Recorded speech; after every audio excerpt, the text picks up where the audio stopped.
గారు వెళ్ళడం జరిగింది, మీరు మాట్లాడడం జరిగింది, అడుగుతా లేకపోతే ఎలా? మేమైతే మాట్లాడాలా వాళ్ళకి ఇయ్యాల ఏముంది కొత్త, వాళ్ళు ఎప్పుడు పార్టీలు మారుతారే, ఇవాళ కొత్త కాదుగా, అవునా కదా? వాళ్ళకి ఎప్పుడు మారుతా ఉంటారు. వాళ్ళు మారిన వాళ్ళక వాళ్ళకి సిగ్గు శరం ఉంటే ఇక మళ్ళీ ఇంకోసారి చూడకూడదు దీంట్లో. అంటే ఆ పదవి రాజీనామా చేయమంటారు? చేయమంటే చేసి రమ్మను, వాళ్ళకి గెలిచి మళ్ళీ రమ్మని పార్టీని రాజీనామా చేసి గెలవాలి. మళ్ళీ ఈ వెళ్ళిన వాళ్ళందరూ కూడా నీతి నిజాయితీ ఉంటే గెలిచి రావాలి, మళ్ళీ రాజీనామా చేయమని గెలవాలి. మళ్ళీ రామని ఉంది, ఇంకా టైం ఉందిగా, ఇంకా 2 సంవత్సరాలు ఉంటుంది. ఒకటి కూడా సర్పంచ్కి 2 సంవత్సరాలు ఉంటుంది, అటుగా వాళ్ళకి 2.5 సంవత్సరాలు ఉంది. ఎంపీటీసీకి నిజాయితీ చేయాలి ఏదన్నా ఉంటే.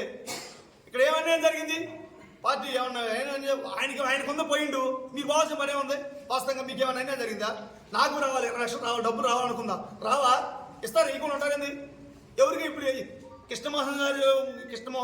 కృష్ణప్రసాద్ గారికి ఆయన చెప్పి మొన్న మేము వెళ్ళాం, ఆయన ఆత్మీయ సమ్మేళనకి వెళ్ళాం, ఆయన చెప్పిన దాంట్లో అసలు వాస్తవాలు లేవు. నిజంగా ఇది ఎవరికి బాధలు లేవండి. ఇలా వాస్తవంగా ఆయనకి ఎవరికి బాధలు లేవు. నాకేదో అన్యాయం జరిగింది, నాకు ఎవరు ఎక్కడైతే ఇబ్బంది ఉన్నారు, ఎవరికి ఇబ్బంది లేవు, ఎవరికి సమస్య లేదు చెప్పండి. ఎవరికి 10 ఒక్కరి సమస్యలు ఉంటాయి. ఎదురికి వెళ్ళినాడు మగోడు, అసలు సమస్య లేకుండా ఎవరు ఉన్నారు.